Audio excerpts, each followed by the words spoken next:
பிரதமர் மோடி 3வது முறையாக பதவியேற்ற பிறகு 49 நாட்களில் 14 பயங்கரவாத தாக்குதல் நடைபெற்றுள்ளதாகவும் 15 வீரர்கள் வீரமரணம் அடைந்துள்ளதாக காங்கிரஸ் பொதுச் செயலாளர் பிரியங்கா காந்தி தெரிவித்துள்ளார். இது தொடர்பாக அவர் தனது எக்ஸ் பக்கத்தில் தெரிவித்துள்ளதாவது: பயங்கரவாதிகளுக்கு எதிரான சண்டையில் ஒரு வீரர் வீரமரணம் அடைந்தார், 4 வீரர்கள் காயமடைந்தனர் என்ற செய்தி மிகவும் கவலை அளிப்பதாக இருக்கிறது.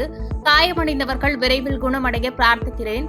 மத்தியில் புதிய அரசு அமையப்பட்ட பிறகு 14 பயங்கரவாத தாக்குதல்கள் கடந்த 49 நாட்களில் நடைபெற்றுள்ளதாகவும் இது நாட்டுக்கு மிகவும் கவலை அளிப்பதாக உள்ளது.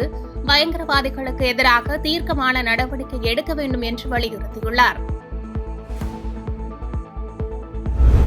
பாஜக அரசியல் நோக்கத்துடன் அரசை நடத்துவதற்கு அடையாளத்தான் கடந்த 23ஆம் தேதி தாக்கல் செய்யப்பட்ட மத்திய பட்ஜெட் என்று முதலமைச்சர் மு க ஸ்டாலின் தெரிவித்துள்ளார்.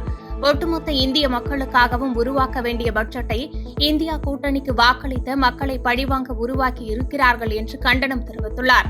மாநிலங்களால் விதிக்கப்படும் முத்திரைத்தாள் கட்டணத்தை குறைப்போம் என்று பட்ஜெட்டில் கூறப்பட்டுள்ளது.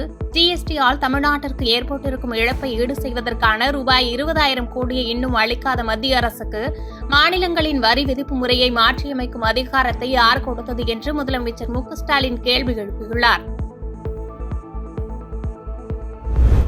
ஹரியானா மாநில சட்டப்பேரவை தேர்தலில் பாஜகவை வெற்றி பெற வைக்கக்கூடாது என்று ஆம் ஆத்மி கட்சி தொண்டர்களுக்கு சுனிதா கெஜ்ரிவால் வலியுறுத்தியுள்ளார். ஹரியானா மாநிலம் யமுனா நகரில் நடைபெற்ற ஆம் ஆத்மி கட்சியின் பொதுக்கூட்டத்தில் டெல்லி முதலமைச்சர் அரவிந்த் கெஜ்ரிவாலின் மனைவி சுனிதா கெஜ்ரிவால் கலந்து கொண்டார். அப்போது ஆம் ஆத்மி கட்சி தொண்டர்கள் மத்தியில் பேசிய அவர், பிரதமர் நரேந்திர மோடி ஹரியானாவின் மகனை சிறையில் அடைத்துள்ளார். மக்களுக்கு நல்ல பள்ளிகள், நல்ல மருத்துவமனைகள், தரமான கல்வி, மின்சாரம், தண்ணீர் உள்ளிட்ட அடிப்படை வசதிகளை ஏற்படுத்தி தருவது மாநில அரசின் கடமை. ஆனால் இங்குள்ள பாஜக அரசு மக்களுக்கு இந்த வசதிகளை செய்து தரவில்லை என்று குற்றம் சாட்டிய அவர், ஹரியானா சட்டப்பேரவைக்கு இன்னும் 3 மாதங்களில் தேர்தல் நடைபெற உள்ளது. இந்த தேர்தல் ஹரியானாவின் கௌரவத்தை பற்றியது. இந்த தேர்தலில் பாஜகவை ஒரு தொகுதியில் கூட வெற்றி பெற வைக்கக்கூடாது என்று அறிவுறுத்தியுள்ளார். இஸ்ரேல் ஆக்கிரமிப்பு பகுதியான கோலோன் ஹைட்ஸ் பகுதியில் உள்ள கால்பந்து மைதானத்தின் மீது ஹிஸ்புல்லா ராக்கெட் மூலம் தாக்குதல் நடத்தியுள்ளது. பாலஸ்தீனத்தின் மீது இஸ்ரேல் தொடர்ந்து தாக்குதல் நடத்தி வரும் நிலையில் லெபனானில் உள்ள ஹிஸ்புல்லா கிளர்ச்சியாளர்கள் இஸ்ரேல் மீதான தாக்குதல்களை முன்னெடுத்து வருகின்றனர்.